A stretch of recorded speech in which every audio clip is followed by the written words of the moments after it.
तुमचं मी स्वागत करते वैशालीज किचनमध्ये।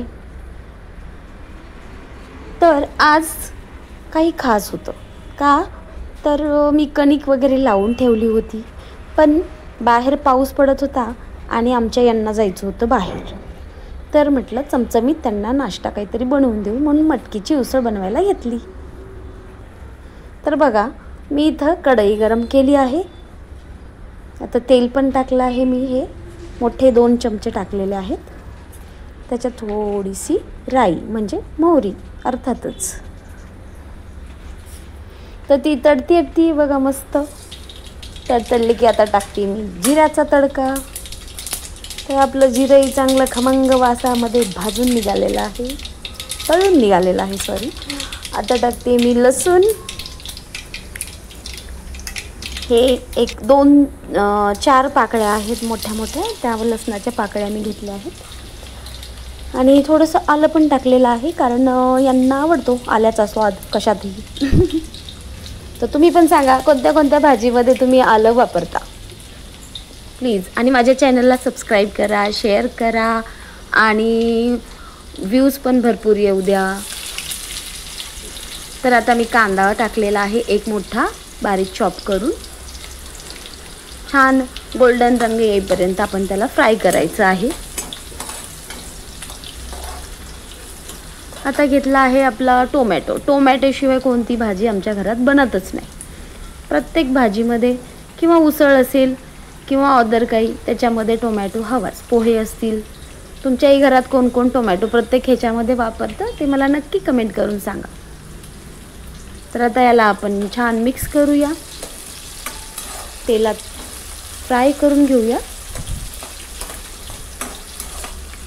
किती छान दिसतंय बघा, कलर एकदम मस्त वाटतोय। हा कलर मला फार आवडतो। कांदा, लसूण आणि लाल लाल टोमॅटो, तर इतकं छान दिसतं ते, डोळ्याला भारी वाटतं बघायला। आहा, आता मी टाकते हिरवी कोथिंबीर, जी प्रत्येक घरात असतेच। कोथिंबीर शिवाय स्वाद नाहीच कोणत्या गोष्टीला। ही थोडीशी तेलात टाकणार आहे आणि थोडी मी नंतर वरून पण टाकणार आहे।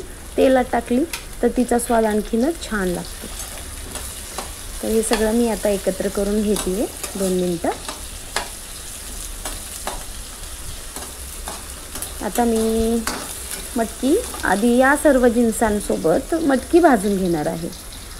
ही मस्त एक भारी टिप आहे, कारण आपण जेव्हा मटकीची उसळ बनवतो तेव्हा ती तेलात या सर्व जिन्सांसोबत भाजून घ्यायची आहे छान, तेव्हा तिला एक वेगळीच चव येते। तुम्ही करून पहा, खाऊन बघा आणि मग मला तुम्ही कमेंटमध्ये नक्कीच सांगा बनवल्यावरती हे कशी लागते। तर 1-2 मिनटं मी भाजत ठेवते। आता हा आमचा बाहेरचा व्ह्यू बघा, किचनच्या बाहेरचा। तर पाऊस चालू होता, मस्त थंड हवा सुटली होती आणि गरमागरम ही मटकीची उसळ यांना आवडते म्हणून मी बनवते। आपण सकाळी सकाळी नाश्त्याला खाऊ शकतो उसळ, छान वाटते। तर आता मी थोडीशी मटकी परतून घेतलेली आहे। याच्यात अर्धा चमचा हळद आणि 1 टेबलस्पून पूर्ण लाल तिखट ॲड केलं आहे आणि अर्धा टेबलस्पून मीठ ॲड केलेलं आहे। तुम्ही तुमच्या चवीनुसार टाकू शकता।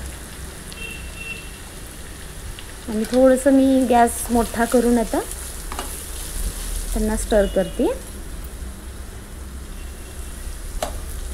खूप छान लागते, चवदार लागते आणि गरम गरम खाल्ली तर एकदम मस्तच। दह्यासोबत खा तुम्ही, दह्यासोबत याचा स्वाद, मटकीचा स्वाद आणखीनच रुचकर लागतो।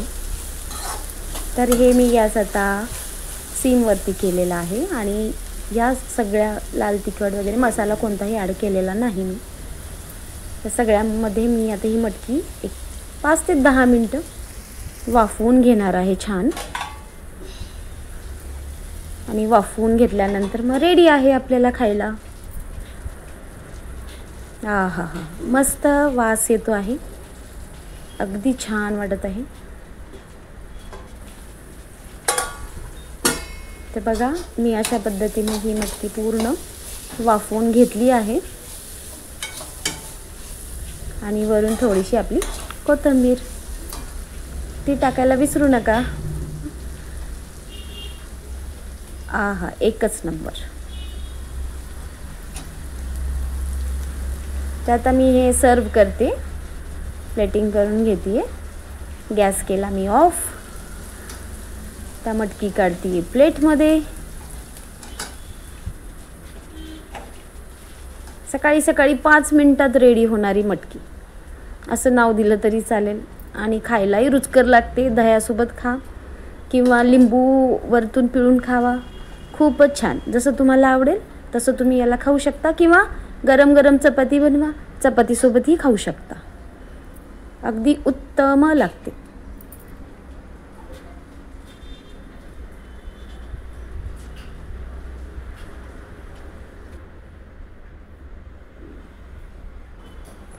तर ही माझी प्लेट झाली आहे रेडी. आणि माझे मिस्टर बघा एकदम खुश झाले. त्यांना फार आवडते मटकीची उसळ, त्यांच्या आवडीची आहे.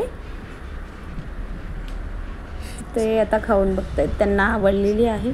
तुम्ही पण अशीच बनवा आणि सगळ्यांना खाऊ घाला नाश्त्याला. लाईक करा, शेअर करा, सबस्क्राईब करा. Thank you from Vaishali. बाय.